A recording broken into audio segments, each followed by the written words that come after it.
You are live. Okay. What's Faye's name?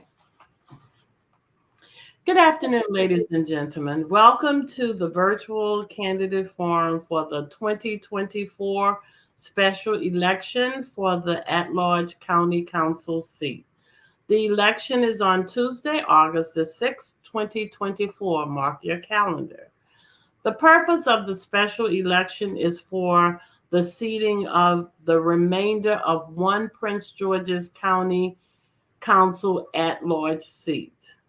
The Board of Elections has advised us that there are 13 certified candidates seeking to fill one vacant seat, the at-large seat of Prince George's County. My name is Joyce Starks. I'm a former president of the Prince George's County League of Women Voters of Prince George's County. I currently serve as the treasurer for the League of Women Voters, Prince George's County, as well as serve as the president of the League of Women Voters for the National Capital Area. The League of Women Voters of Prince George's County is proud to have invited you to join us this afternoon for a StreamYard virtual forum for all candidates who have qualified to be on the ballot for the 2024 special election for the Prince George's County at-large county council seat. There is only one open position. These candidates seek to serve the remainder of the four-year term for the at-large county council seat.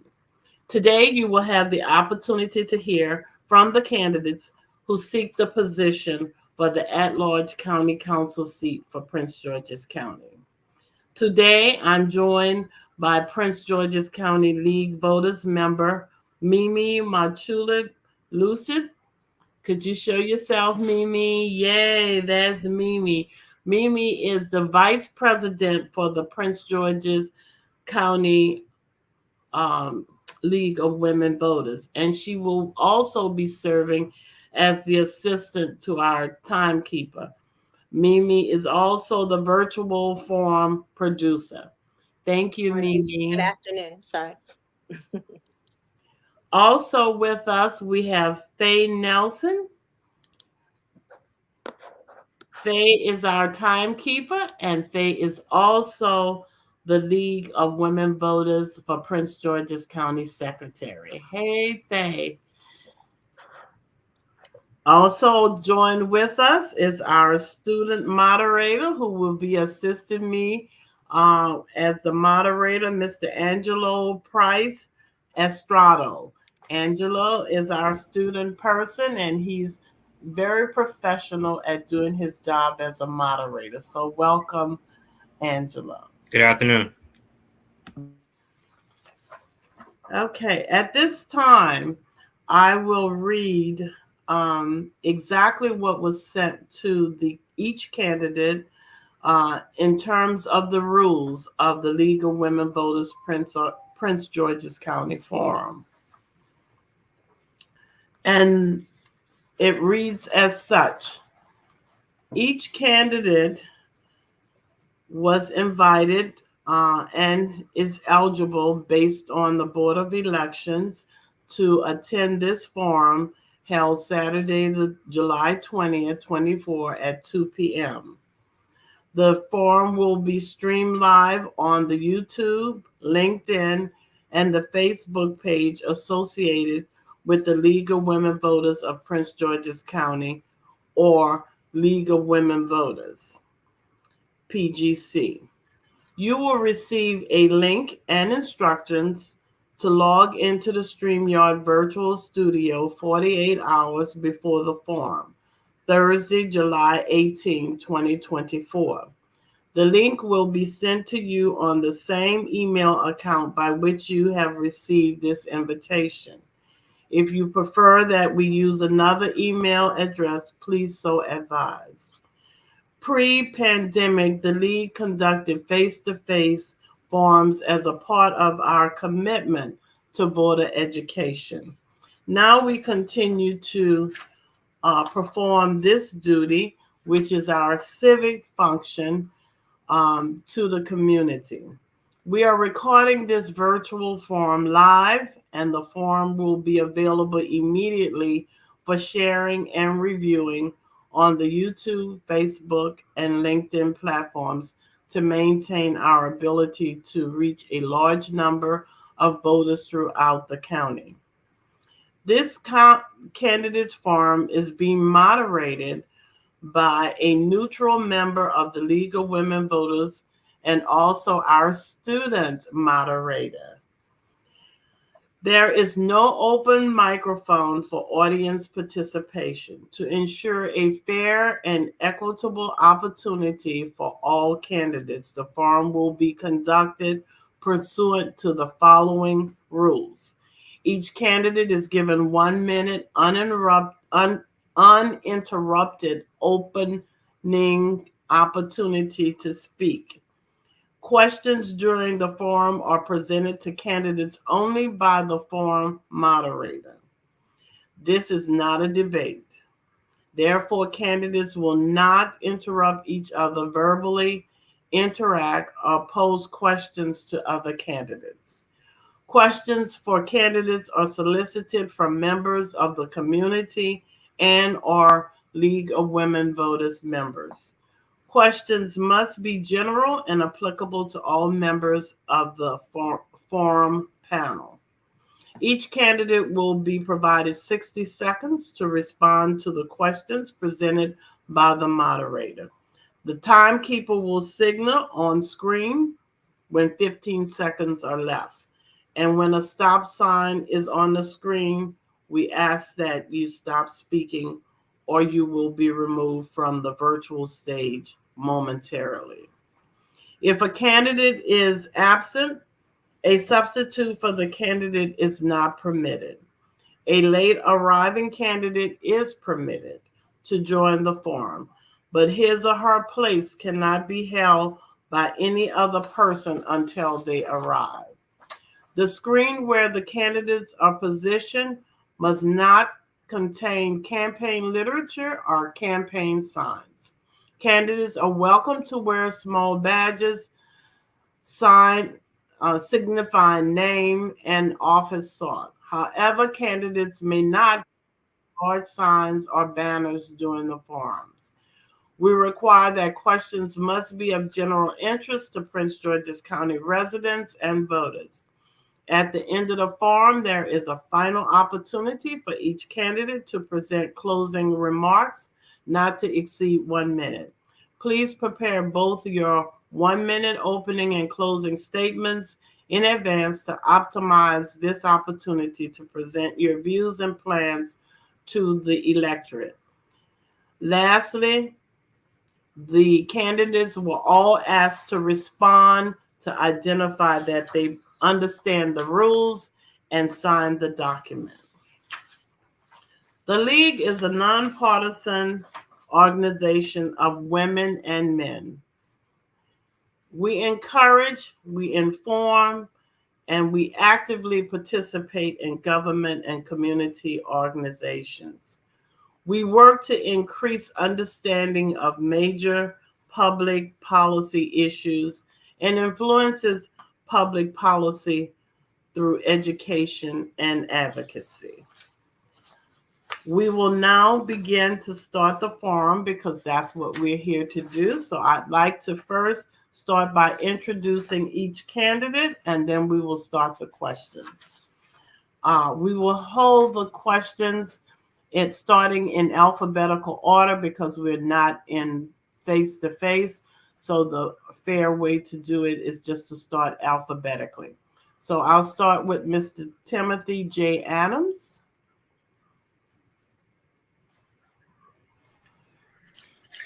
Good afternoon. Miss Angela Angel. Good afternoon. Miss Tamara Davis Brown. Good afternoon. Thanks for having me. Mr. Leo Evo. Good afternoon. Miss Jolene Ivy. Hi. Miss Judy Meckins Murray, Mr. Gabriel Nuchabuk, Afternoon. Good afternoon. and Mr. Isaac Koyos. Good afternoon, everyone. Thank you for having me. Okay. We were not able to get 5 other candidates to join us. We have Keisha Lewis and Jonathan White that declined. We had Camilla Gray with a scheduling conflict, and we had 2 individuals that did not respond, Mr. Marvin Holmes and Mr. Michael Ryder. So we will start first with Mr. Tim Adams by giving us a 1-minute opening statement, and it will follow in alphabetical order as stated. I will identify you by your first names if you don't mind.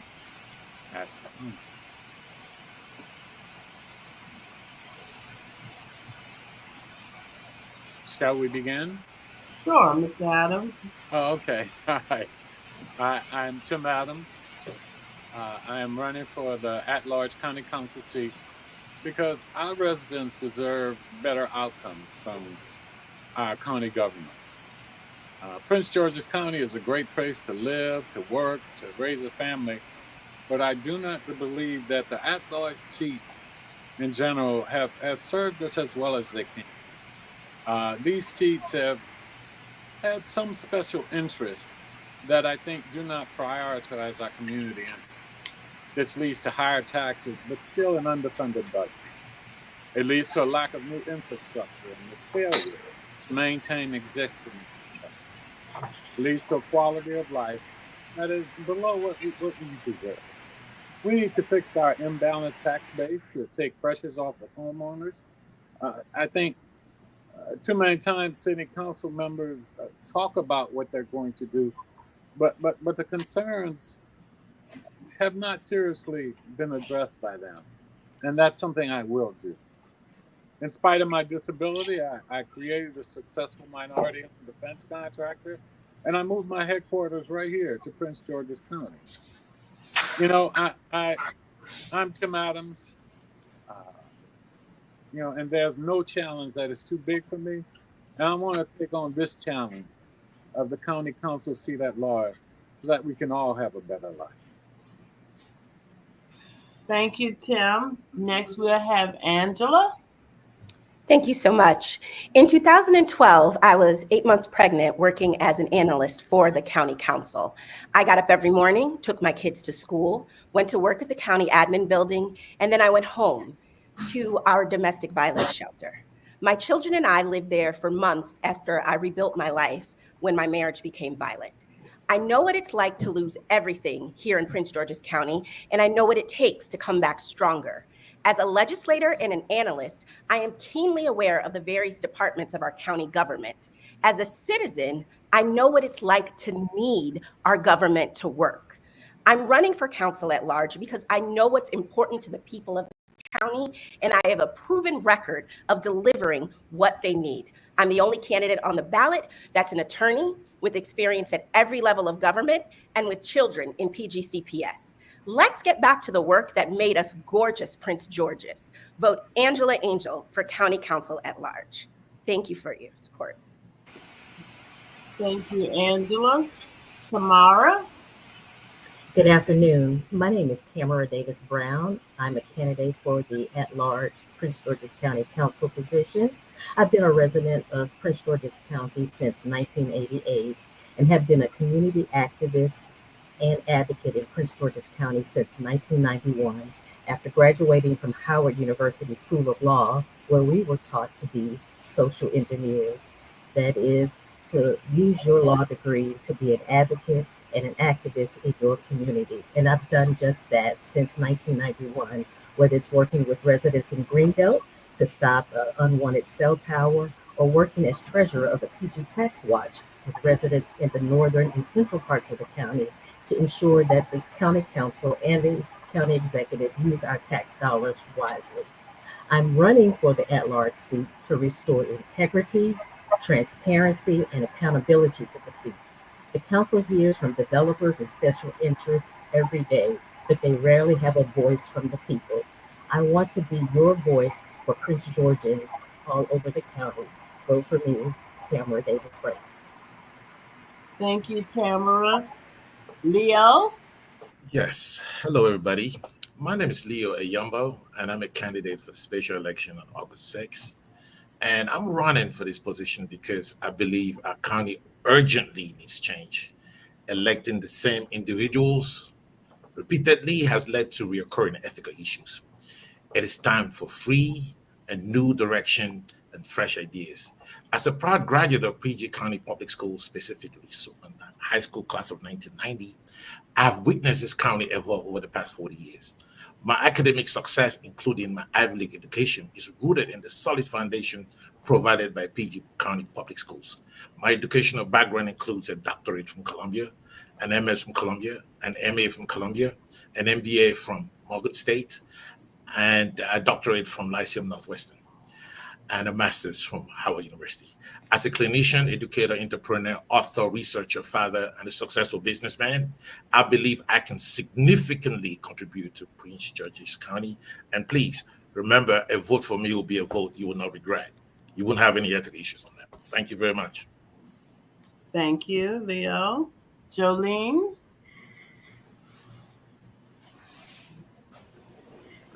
Thank you so much to the League for this opportunity. I'm Jolene Ivy, and I'm running for the at-large seat to continue to and broaden my service to the residents of Prince George's. I was first elected to the council in 2018 to represent District 5 and re-elected in 2022. In 2023, my colleagues elected me chair of the county council because they trusted my judgment, experience, and vision for the council and the county. Prior to serving on the council, I was a state delegate in Annapolis and was elected by my colleagues there to serve as chair of the Prince George's delegation. I understand the importance of legislative collaboration and how to get things done. We have made tremendous and important strides as a county, but more needs to be done. We face a housing affordability crisis, persistent crime, and a tightening budget, in part due to a state mandate increase in education spending, a mandate that is growing every year, and the need for smart growth and economic development. I'm here to help face those challenges.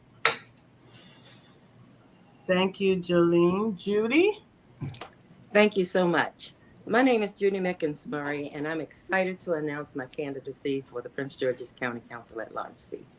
I look forward to the opportunity to earn your trust and support. The current state of politics in Prince George's County needs transformation in how we govern. I commit to prioritizing unwavering integrity, foster vibrant communities for all citizens, especially our women, young girls, and ladies. I commit to ensure responsible and transparent management of financial resources. I will also empower residents through responsible zoning and equitable county funding. I'm committed to bringing positive change as we move towards the brighter future in Prince George's County. And since Prince George's is my extended family, I want to represent us in a way where integrity is front and center.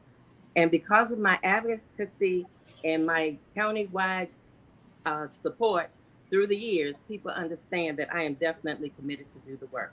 Thank you. Support Judy Mickens-Murray. I appreciate the opportunity. Thank you, Judy. Gabriel? Well, good afternoon. Let me begin by pointing out that on our county logo, there is a Latin word that says Semper Idem, which means everything remains the same. And historically, we've seen that everything has pretty much remained the same the past few decades. I think that we're a better county than one where we have on our logo that nothing changes. I think we should change that from Semper Idem to E pluribus unum, which means out of many we are one. I think that the county is a better county than this one, where we sit on our watch and see our children in our schools struggle with an 8% proficiency in math, a 24% proficiency in reading, and only 76% of them, a declining 76% of them, will graduate at the end of the school year. And we've seen this in the past 5 years. We're a better county than one where we sit and watch our school system be at the bottom 50% in the entire state of Maryland. We are a better county than one where we still rank number 2 in crime in the entire state. And the list can go on and on. I think that this is happening because we've settled with the status quo that siempre idem, which means everything remains the same. It's time to change the status quo and get a new face and new energy into the county council and look out for the citizens of Prince George's County. Thank you. Thank you, Gabriel. Isaac? Good afternoon. First, I want to thank the League of Women Voters for inviting me. My name is Isaac Toyos, and as a son of a patient's advocate, an Army veteran, and a veteran myself, I'm no stranger to a life of service. My mother taught me that if you could do good for others, then you have a moral obligation to do those things. That's why I'm running. And as a husband and a soon-to-be father, I'm concerned with the direction this county is going in. Rising taxes, rising crime, and a lack of trust in county government have made our future uncertain. I'm running to hold this county accountable.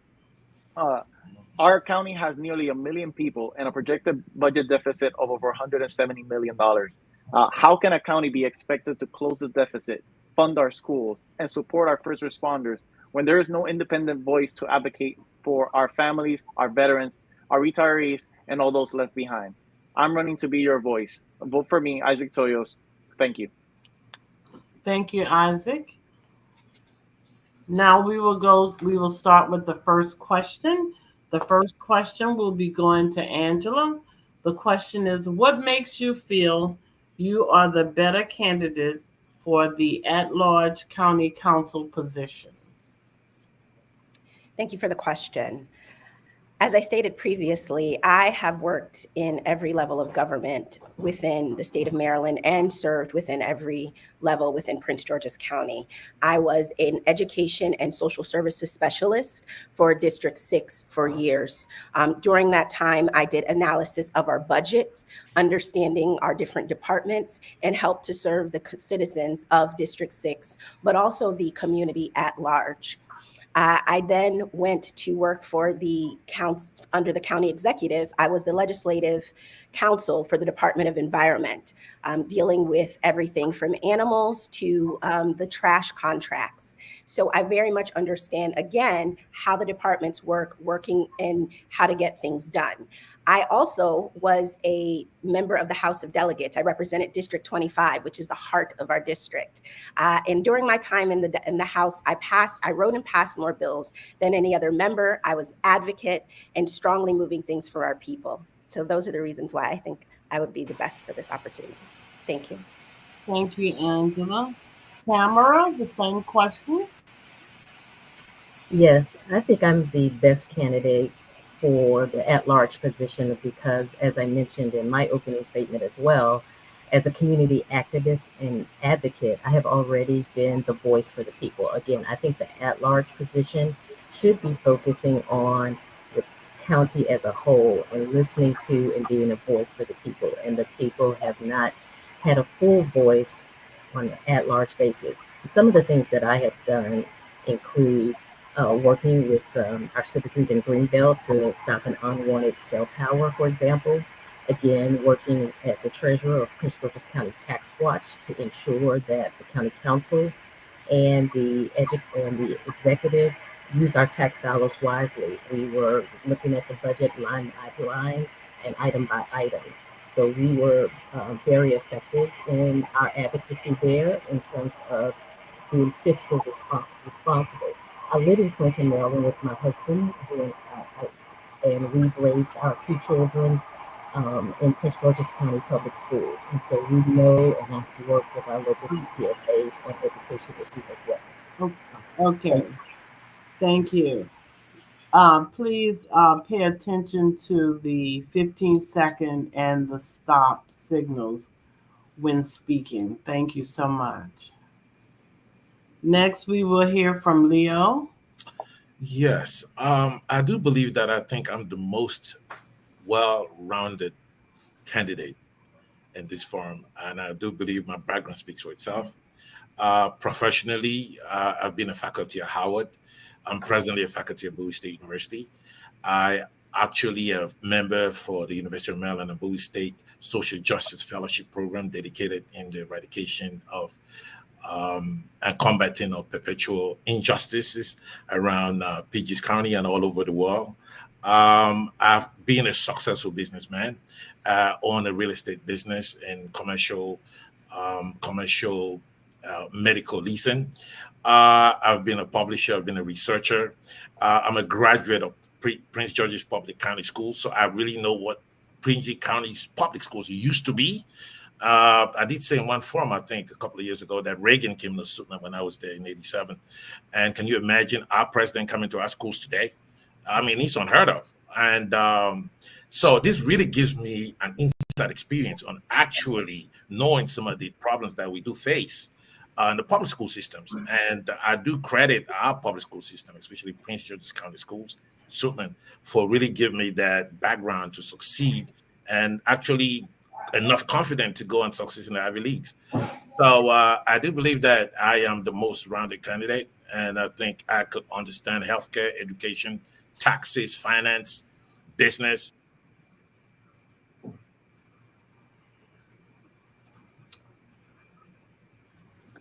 Okay. So, my turn.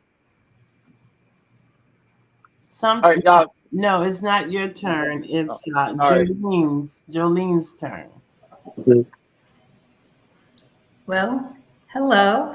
Oh, there I am. I believe I am the best candidate for this position because I have certainly been doing the work for 5.5 years, and I have been doing it well. I had to close the budget deficit this year. It is closed, $171 million. We had to trim out of the budget to make it work, and we did it without any layoffs, any furloughs, no tax increases. In fact, we were able to do it by trimming some money out of almost every agency. Even the county council had to take a cut. But we did find a way to be able to fund an additional 50 police officer positions and 150 firefighters. We also put a little more money into Department of Permitting, Inspections and Enforcement, because we know how important DPI is to the health and well-being of our county. Thank you, Jolene. Next, we'll hear from Judy. Thank you so much. I believe I'm the best candidate for this position because I have learned Prince George's County through a grassroots effort, starting with local PTA. And I've also had the county-wide experience through the County Council of PTAs and my service on the Prince George's County School Boards twice. What I would say to you is I've gotten to know the people. I understand what we need, and I will work diligently to help us to get that and earn their respect. Thank you so much for this opportunity, and I look forward to serving the people in Prince George's County. Thank you, Judy. Let's hear from Gabriel. Well, thank you. I had a chance to knock on 30,000 doors 2 months ago. I went to the gym, I went to shopping centers, I went to the schools, I went to all the neighborhoods, most neighborhoods in Prince George's County. And if you ask them, they'll tell you the kind of candidate they need in the county council is somebody who understands what it means to be poor, somebody who understands what it means to send our kids to a struggling public school system, somebody who has talked to senior citizens, somebody who's spoken to trash truck drivers and women and our veterans on the street and those who are hanging on street corners on 100-degree heat asking for food and money. You need somebody there who has no ties to any millionaire or special interest group or a real estate developer, big developers in the county. This is what our people need. We don't need the same players over and over again because so far we've seen that these players have been around and nothing has changed. The status quo needs to change, and for that to happen, we have to have a completely brand new face, somebody who has the interest of the ordinary guy in Prince George's County. Thank you. Thank you, Gabriel. Now we'll hear from Isaac. Thank you. So what makes me the most qualified?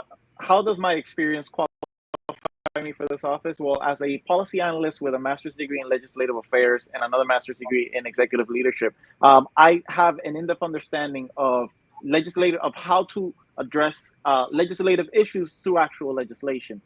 With my experience within government, working in real property, construction, energy, and environment.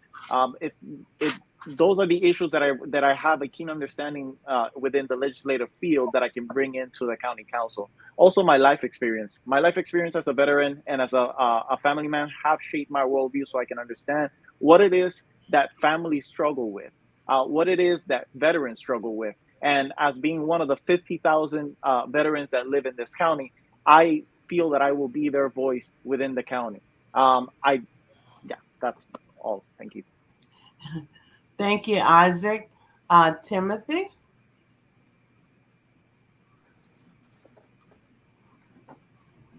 Okay.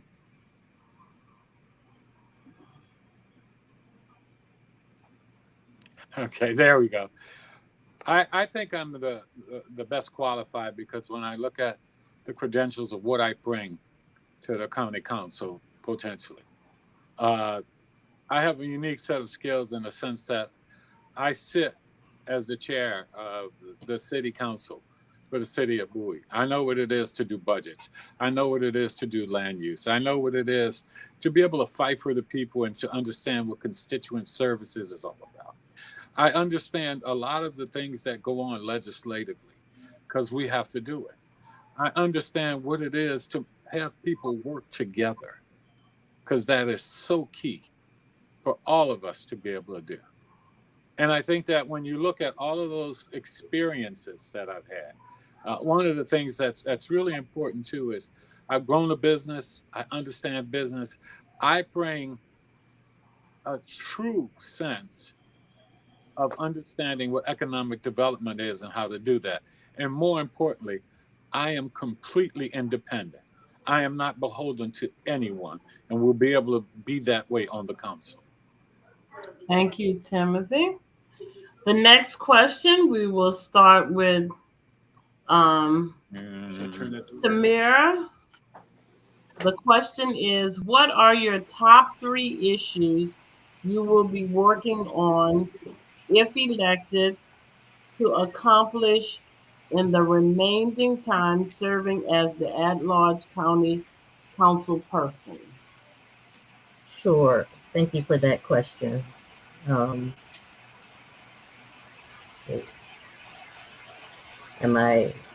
I on? I see Mr. Riker.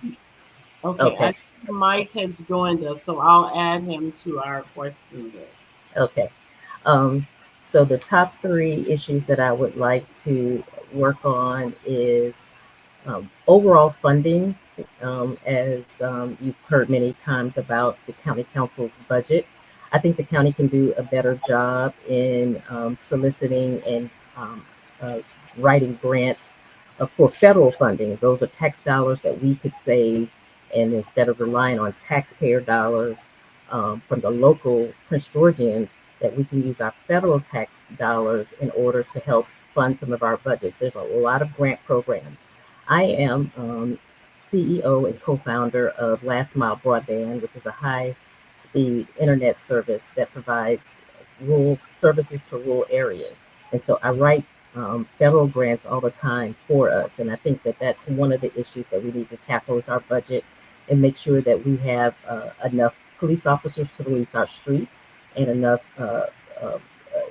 funding for our education system as well. The other 2 points, I'll just mention them. I see my time is up, is environmental and development and land use issues, which I've been working on, and education. And again, funding not only for new school construction, but for operating expenses. Thank you. Thank you. The next person is Leo. Yes, my 3 issues would be: number 1, our schools. We need to upgrade our schools. Our school system are still in the Stone Ages. I mean, we're talking about AI, we're talking about technology. Take it from somebody that wrote the first book on virtual learning for minority students. I think we need to upgrade. We need to up our game so that we can be challenging in the future. Second part is that we need to, in order to maintain that, we need to recruit teachers. We need to update the buildings. We need to make them more environmentally friendly. We need to make them more technologically friendly. And the third one I would say is rent needs to be paid in PG County on the 10th.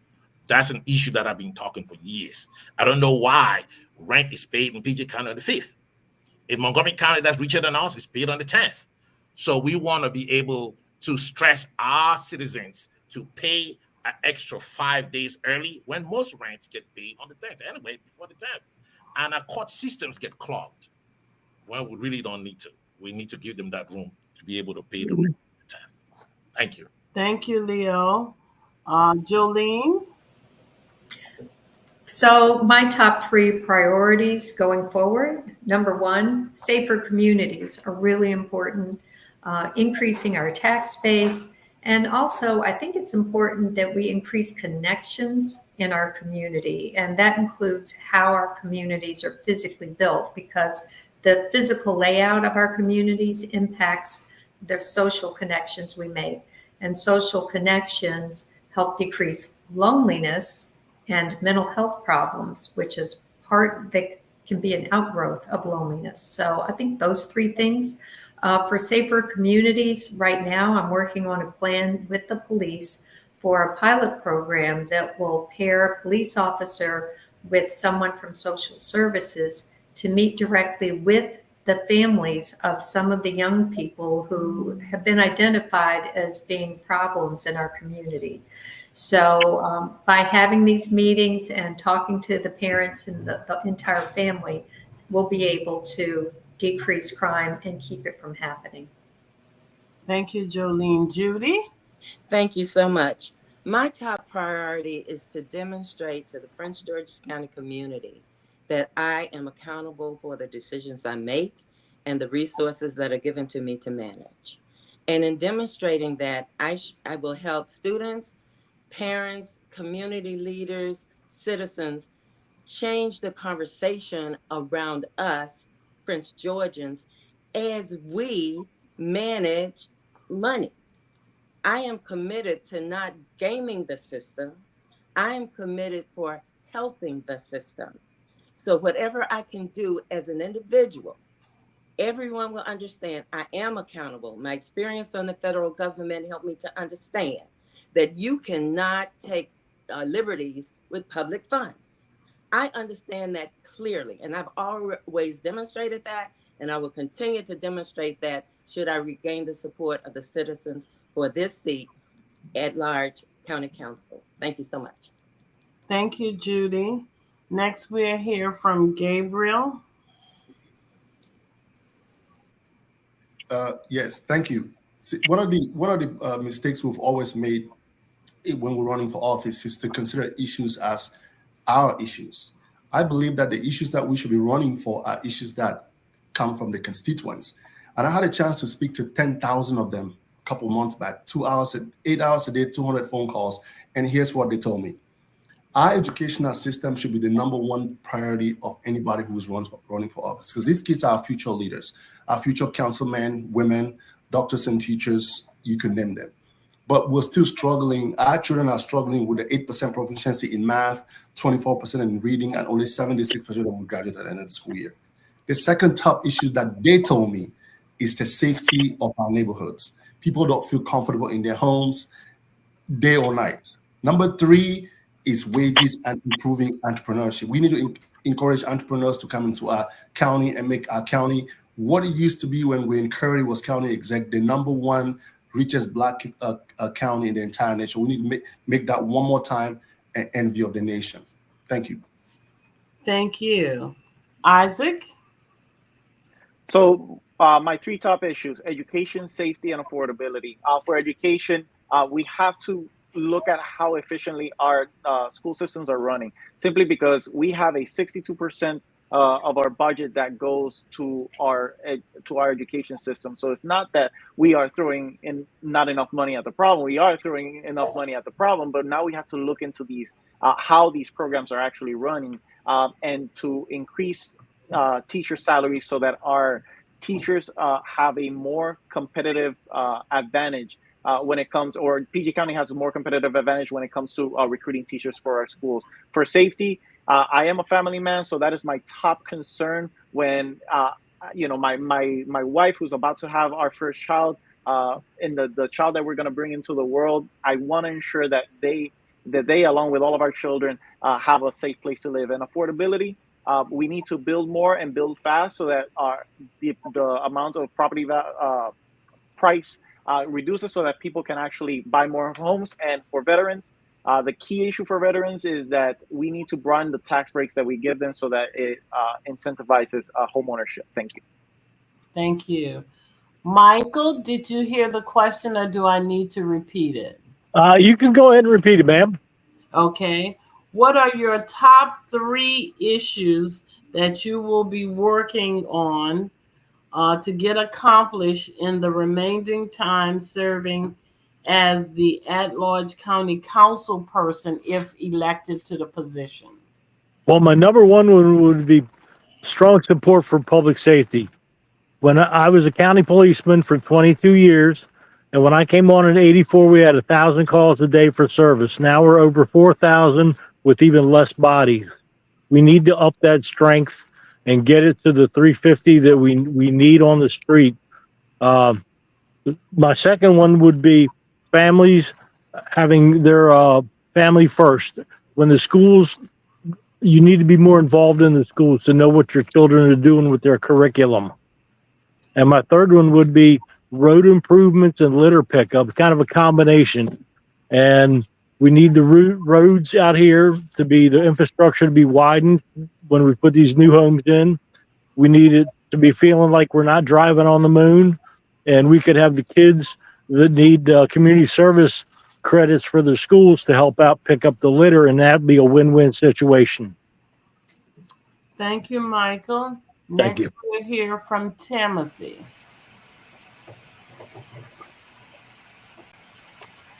Well, I think my top 3 would be, number 1, public safety. Safety, crime is an issue for us in the county, but public safety is important. I'd make sure that we have adequate funding for our public safety personnel. I think it's important that we look at volunteerism, and we have to help with our volunteer fire departments. And we also need to help with our youth and making sure that we have more programs that get them engaged. The second thing would be in development. And that's making sure that we do quality development here. So I'm talking more about us trying to follow, for example, the Plan 2035, transit-oriented development and livable communities, implementing policies that allow for that. But more importantly, it's about having broad constituent services, where I would like to work with the districts so that the county council at large position handles those systemic issues throughout the county and can address them. Thank you, Timothy. Angela? Thank you. I think we can, for the most part, agree. The top 3 issues that I'm looking at is education, crime, and economic development. For me, education, as I said, I have children in PGCPS, both with special needs. And I know that a lot of our students, especially those with special needs, are not receiving the services that they need. I believe that we need to take a real deep dive into, as someone said, 65% of our county budget goes to schools. And so really looking at what's happening, what's being implemented, where we can get outside funding to cover, so that then certain aspects of the budget can be shifted to programs. That is crucial. As we're looking at crime, I do believe we need to look at non-carceral approaches. I love what was said about pairing police officers with social workers. That is critical. And expanding our economic opportunities. There's a lot of developments that took place in this county that have not been held to what they said they were going to do. So one of the first things we need to do is go back and make sure they're held accountable. Thank you. Thank you, Angela. At this time, I will turn the questioning over to our student moderator, Mr. Angelo. Mr. Angelo, can you pick up with the next question? Thank you. Hello, everyone. As Ms. Joy Starks has already done, it's okay. I will call you by your first name. So first, Ms. Jolene, what key legislative proposal or plans would you present to the council that would help to make Prince George's County a safer place to live, work, and raise a family? Well, one that I just mentioned is about the working with the police and social services together, because I do think it's so important that we let parents know. Sometimes parents don't even know that their child's carrying a gun, for example. They don't always understand what's going on out in the streets. And by having these conversations, we're going to be able to forge better partnerships between parents, the schools, and the police, frankly, because we want to make sure that we keep kids out of trouble. It's better for them. It's better for our communities. And we just want to make sure that young people are on the right path. I think that's really important. Anything that we can do that helps young people be doing what they're supposed to be doing, whether that is those kinds of meetings or well before that with the programming that we can have for them in the community, just to keep them out of trouble. Thank you.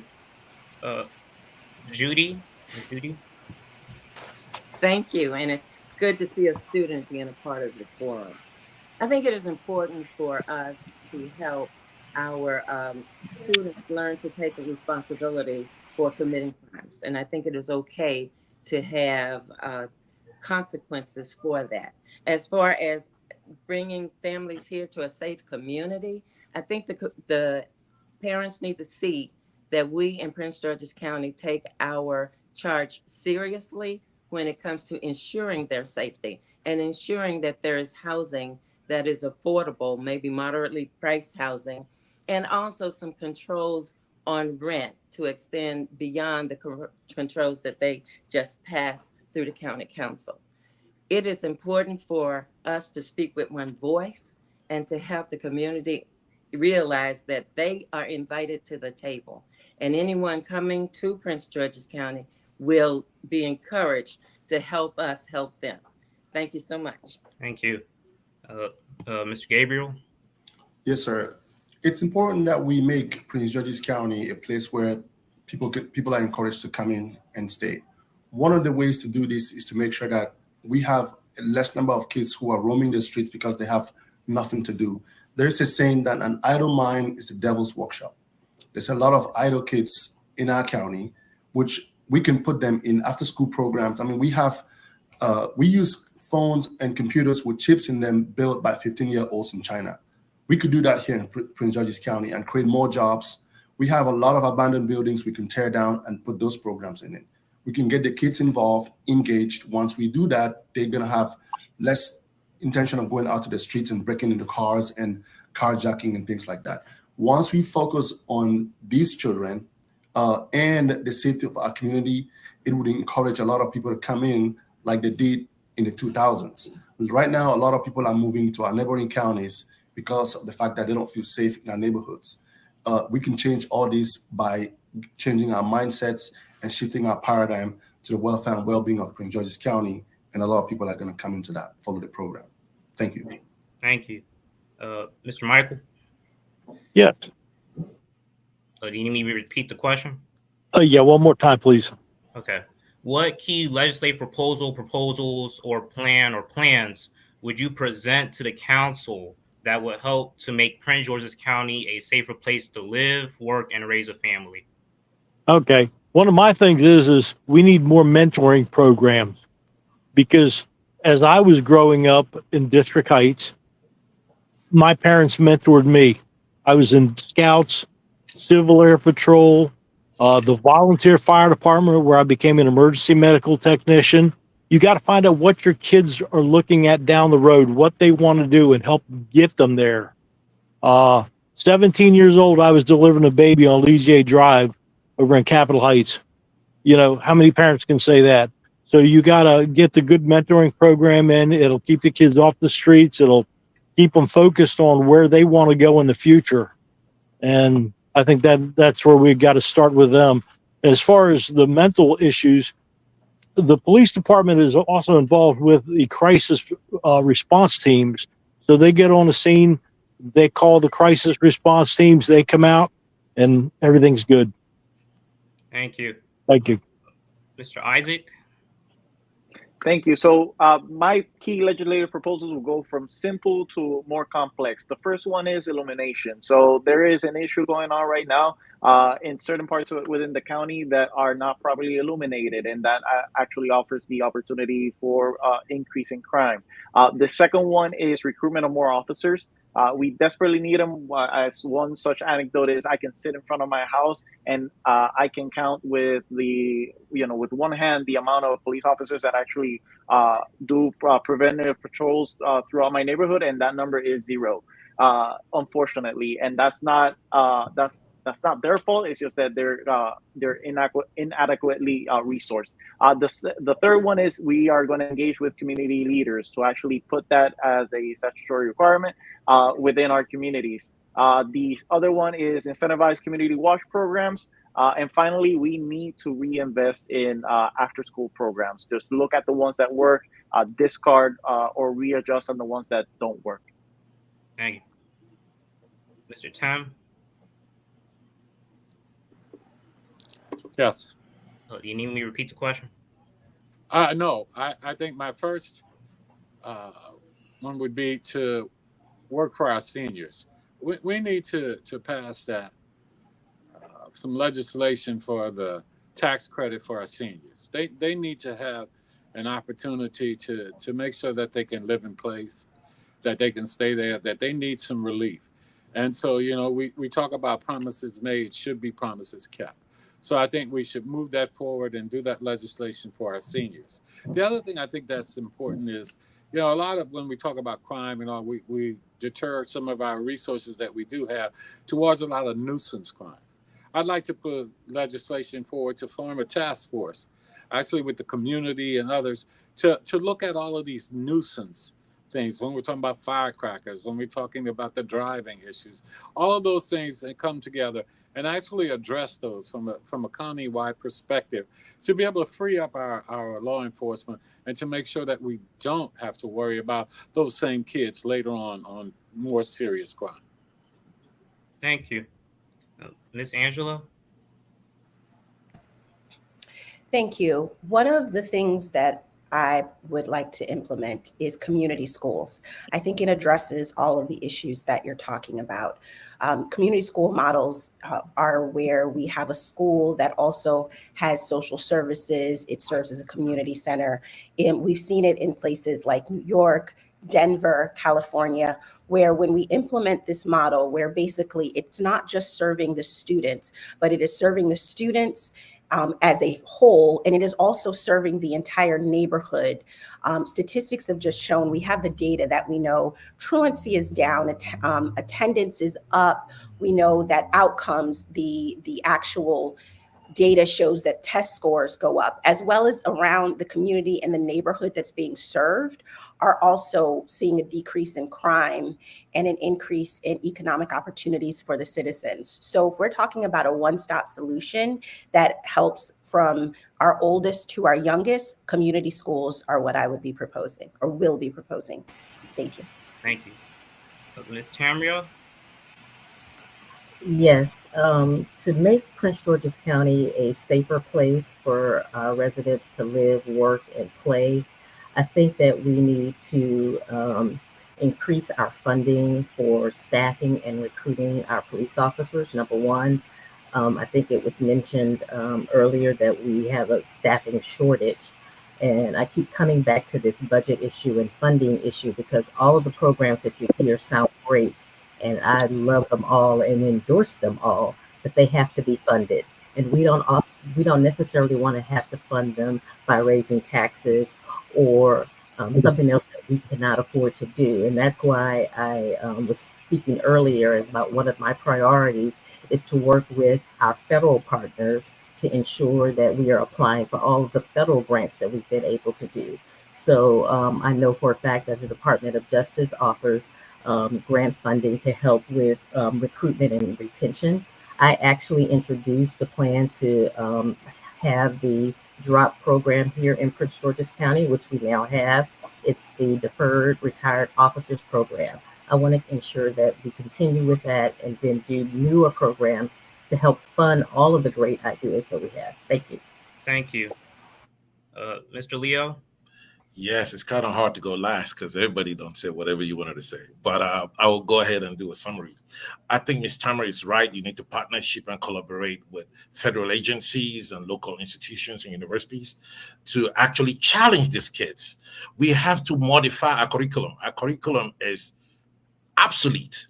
I mean, the world is changing. There's chips. There is, AI. We need to challenge the students. Sometimes the behavior issue comes from not being challenged, basically. And we need to be able to make them interested in what they're doing. We need to let them go after their interest. I used to tutor at Sutton High School, and I've seen these are really bright kids because, they just need to be challenged. So we need to be partnership. We need to get mentorship. We need to build community schools, like Ms. Angela said. We can get a 330E that can provide even healthcare and community health center within the schools. And we need to build extensive partnership. We have to make sure parents are highly involved. There's nothing as good as a parent being involved in a child's life. I mean, gotta finish there. Thank you. Now to move to our next question, starting with Ms. Judy. If elected, how will you address or help to lessen environmental concerns attributed to climate change? Thank you so much for that question. One of the things that I've noticed that we have been doing, at least on the school board, is we've brought together a task force to look at what are some of the things that we can identify for climate change. We do composting, I think, in some of the schools now. We need to do some workshops to help parents and community leaders understand that there are things that we can do within our own homes to mitigate the harm that comes to environment. We can grow our own food. I have folks in my neighborhood that are doing that now to help us to offset the impact of climate change. And then we can do some workshops, some informational workshops to educate people on how to better their lives with understanding of necessary constraints that they need to take personally. Thank you so much. Thank you.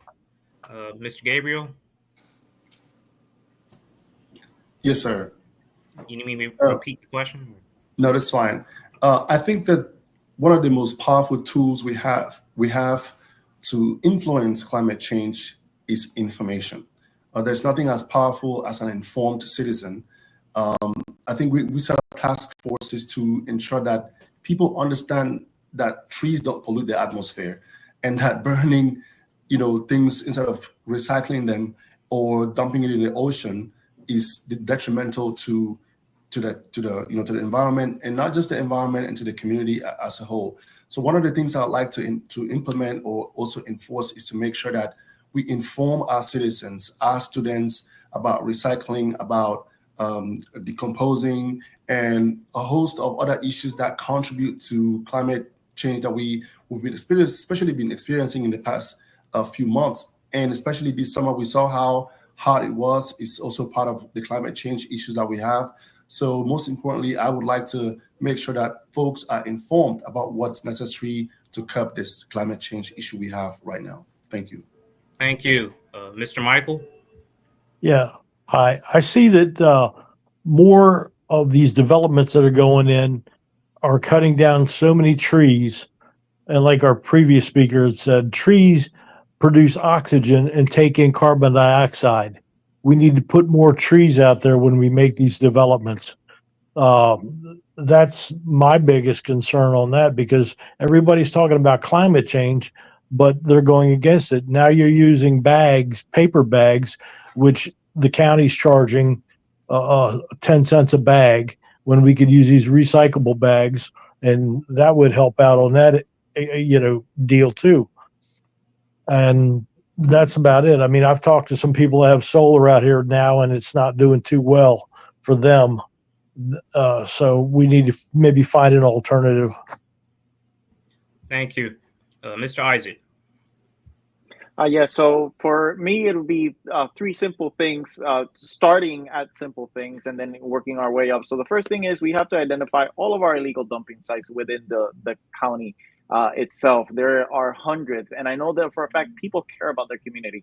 So it's not the people that live within those specific communities that are engaging in those activities. So we have to see what drives other folks to actually engage in illegal dumping. The second one is we have to incentivize smarter construction. That is with smart concrete, cross-laminated timber, and promote energy resilience within the county. So those three things would be beneficial for us to address the issue of climate change. Thank you. Thank you. Mr. Time?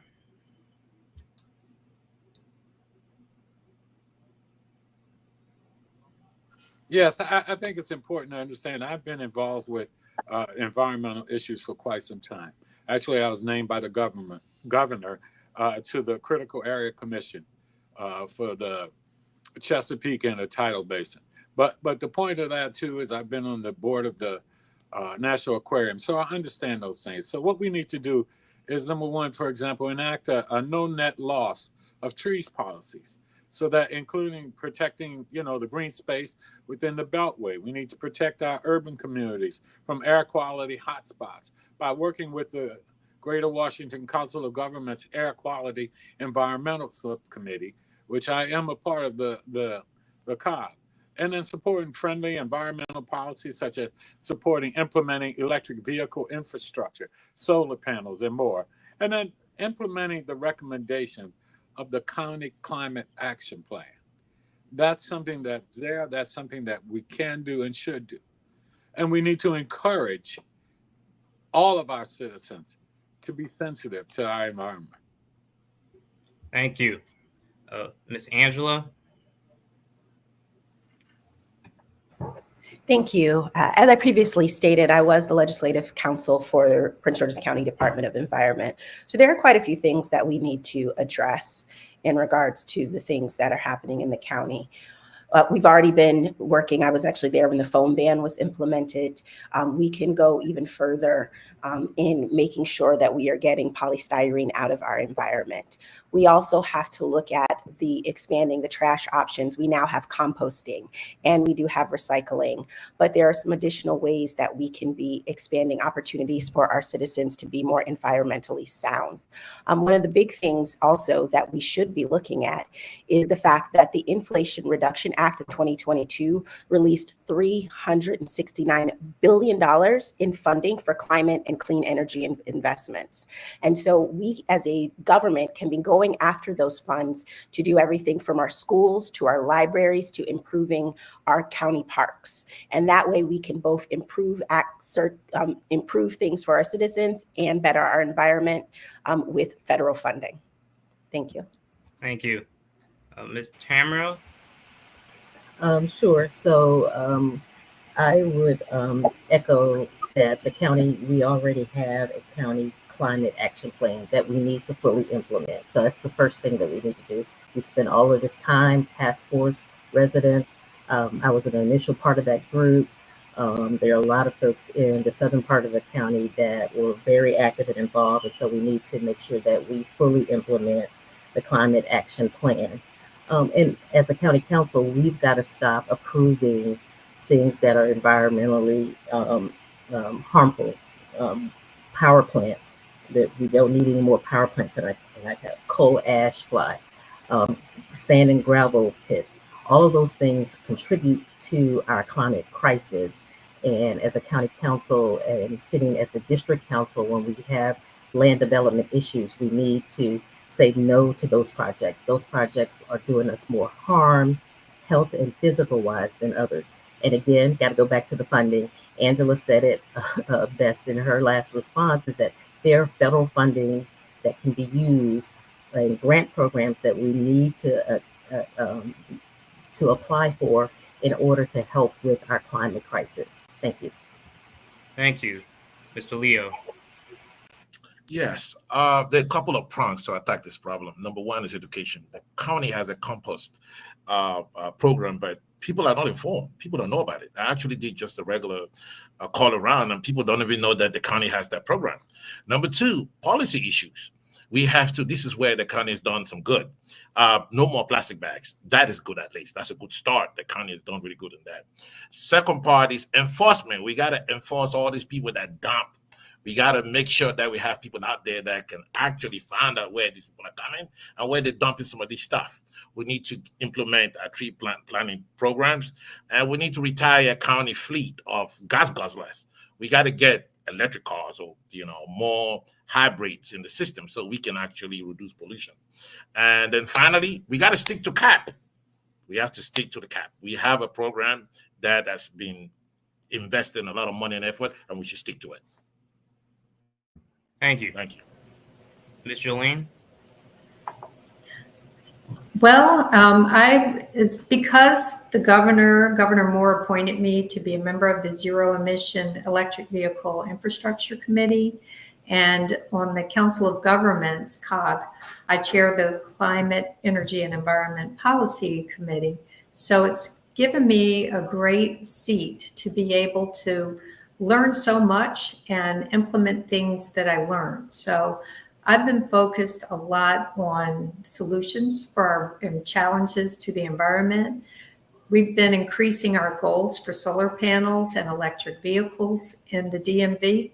And right now I'm sponsoring a bill that will establish requirements for EV charging stations at multifamily buildings and also in certain commercial areas. We already established those requirements on new single family homes.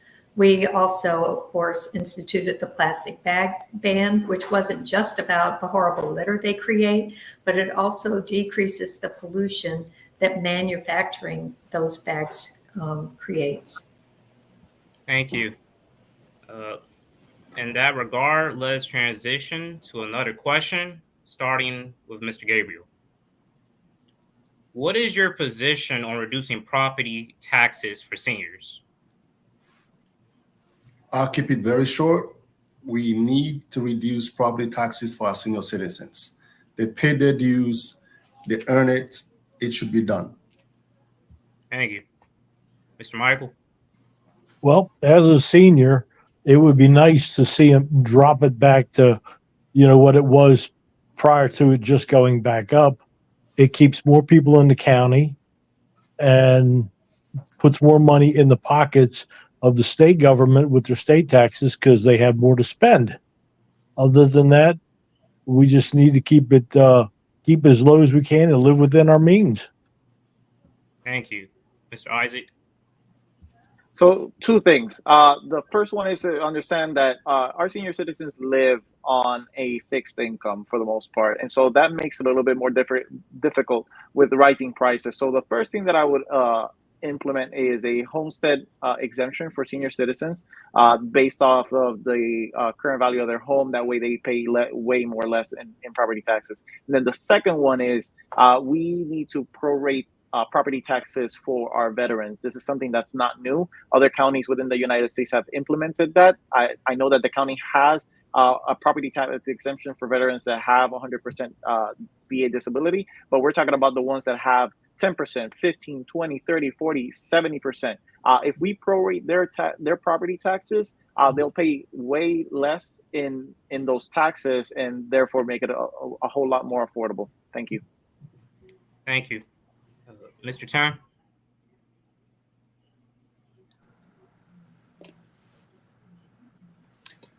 Well, as I stated earlier, I'm in support of making sure that our seniors have a property tax credit and we look out for them. There's been a bill probably for several years now that's been trying to be enacted. One of the things I would look to do is see that happen, that we have that bill that's been sitting there, that it move forward, that it give the seniors the tax credit, the property tax credit that they deserve and they need at this time. So that's one of the main things that I would do initially, is to make sure that that gets passed, and if needs to be modified, let it be modified. But again, let's move it forward. Again, it's about promises made should be promises kept. And I'd like to make sure that we do that and we support them and move that forward. Thank you. Ms. Angela? Thank you. I actually agree with Tim in regards to the bill that has been not fully implemented and passed. We also increasing our senior tax credit, implementing a senior tax freeze. We've seen that work in certain areas. One of the things also I think that's a possibility that should be explored is creating a tax deferral program. As I said, I've actually I work federally and I work actually across the country. And as a legislator, I partnered with folks from all across this country, looking at what's worked for them as far as legislation, what hasn't, and we've learned a lot. And so we know there are a lot of ways that we can benefit our seniors, and things like the senior tax credit, senior tax freeze, as well as creating a tax deferral programs are all things that allow our seniors to age in place and give back to them because they've poured into us. Thank you. Ms. Tamria?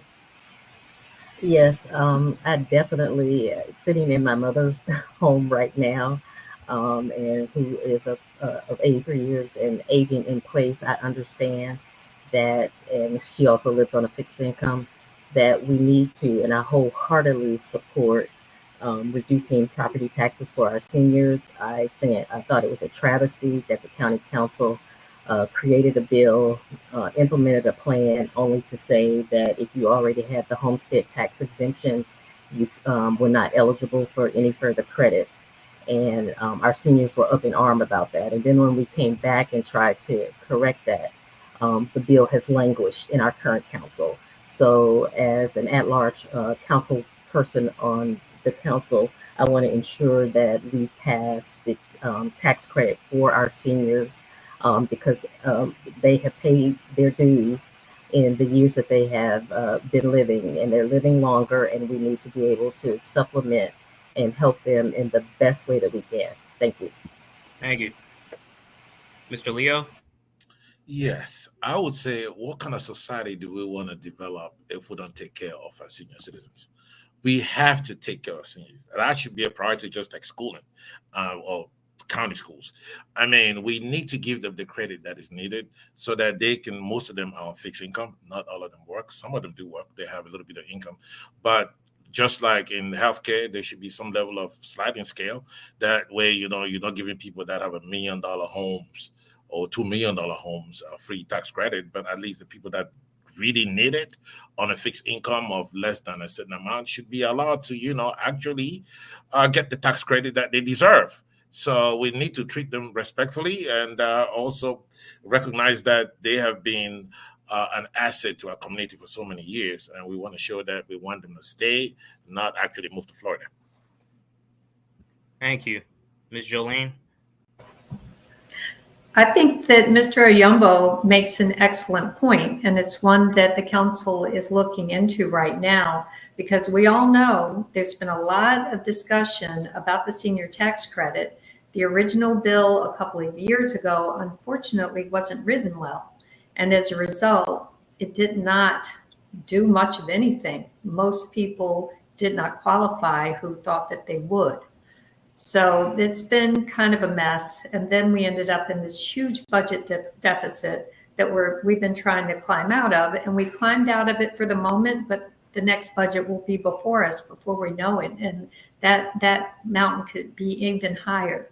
So to find a way to cut taxes for any group while you're trying to meet the demanding needs of our county, it's difficult, but we do have really smart people working on it. I believe that means testing is definitely going to have to be part of the solution. And we did pass a task force. It's the Holistic and Sustainable Solutions for Senior Citizens, and it will assess and identify the fundamental needs to recommend holistic and sustainable solutions for the needs of our senior citizens. Thank you. Ms. Judy? Thank you so much. I agree that the tax credit should be revisited. I also, as a new member to the county council, would like to be a part of that task force so that I can understand what is stopping them from moving forward. We need to prioritize our budgets and what is important to us, and understand that with senior citizens who have paid their dues, and I'm one of them, that there should be a cap moratorium or something there, and we can determine that, and we can decide that, and it shouldn't take 3 and 4 years or 2 and 3 bites at this apple. We should be able to work together across this county and determine what is good for our seniors based on whatever that criteria is that we collectively agree upon. Thank you. Thank you. And now I will turn it back to Ms. Joy Starks. Now it's closing. We're about to end our forum. There's a final opportunity for each candidate to present their closing remarks, not to exceed 1 minute. So we will start the closing remarks with Michael. Well, I want to thank you all. I've got some good ideas from each of you. I've been a lifelong resident since 1968. Grew up in District Heights, went to the public schools, was a county police officer for 22 years on the Joint Terrorism Task Force, DEA. So I've met a lot of people in my travels, and I'll continue to meet them. We just need to get ourselves back on track. We need some new blood in there. And hopefully, we don't want to be the people that the definition of insanity is doing the same thing over and over and getting the same results and thinking it's okay. And hopefully we'll all get there, and I'll see you at the voting box. Thank you. Thank you, Michael. Next, we'll hear from Timothy. Again, thank you so very much for having us today. Look, I come to you as someone who understands what challenges are and understands resilience. I started my business from the trunk of my car to one of the largest Black-owned businesses in the nation. When people said I couldn't do it, I ran for mayor, and I became the first Black mayor of the city of Bowie. I understand economic development. I know what it is to grow a business. No one on the council has that experience that I have. No one on the council has helped to grow businesses. See, we need to grow our local businesses. And to grow our local businesses, that's how they can start then to be able to compete on a state level and on a national level. We need someone who has all the experiences that I do, and someone who's willing to fight and be independent. And that's who I am. And that's why I will be the best county councilman at large. Thank you, Timothy. Angela? Thank you. As I said, I'm Angela Angel, an attorney with over 15 years of experience serving the people of Prince George's County. I'm the only candidate on the ballot with experience at every level of government and with children in PGCPS. I know what's important to the people of Prince George's County, and I've committed my life to improving yours. We can grow responsibly and profitably around our transit and transportation arteries, expand our tax base, and provide a world-class education for all our students. Under my leadership, Prince George's County will no longer continue to accept being 16th best in the region and second to Charles County as the most affluent Black county in the world. Let's get back to the work that made us gorgeous Prince George's. This special election is August 6th. Ballots will be in the mailboxes starting July 26th. Vote Angela Angel for Prince George's County at large. Thank you, Angela. Next, we'll hear from Tamara. Yes, and thank you again to the League of Women Voters for having us and having this important dialogue. Once again, I love this county. I've been in this county since 1988. My husband and I have successfully raised 2 children who attended Prince George's County Public Schools, where I was very active in our PTSA. As an attorney as well, I have worked as an advocate and a community activist since 1991 here in this county, and not just in the southern part of the county where I live. I talked about my experience in working with folks in Greenbelt and the northern and central parts of the county on tax watch issues. I didn't mention that I worked with residents in Westphalia on the big Amazon fight. I'm the only candidate that is laser focused on development and has had experience in land use and land planning in terms of advocacy. I've had some successful fights, and we've had some losses as well. But I will be that voice for you, and I'll bring back integrity, accountability, and transparency to the seat of at large. Thank you, both Tamara Davis Brown. Thank you, Tamara. Leo? Yes, I would like to thank my fellow candidates for showing up and actually getting involved in this fruitful discussion. I would also like to thank the League of Women Voters and like to thank the viewers for being involved, because this is all about you. And I would like to tell you guys that one of the reasons why we are here is because we have been electing the same individuals repeatedly, and we're current to more ethical issues. So it's empirical that we have changed, and have changed that come with a little bit of common sense, so we can make policies that can change the trajectory of PG County. We need to be more creative in the academic area. We need to be creative in law enforcement. We need to be creative in development, smart development. And I'm deeply committed to serve as your county councilor at large in your best interest. Thank you, Leo. Jolene?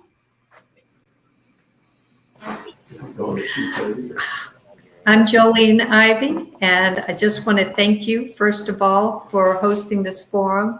I'm running for this at-large seat because I want to use my 5.5 years of proven leadership on the council, having served this past year as chair, and to use this experience and knowledge to represent all residents of Prince George's County.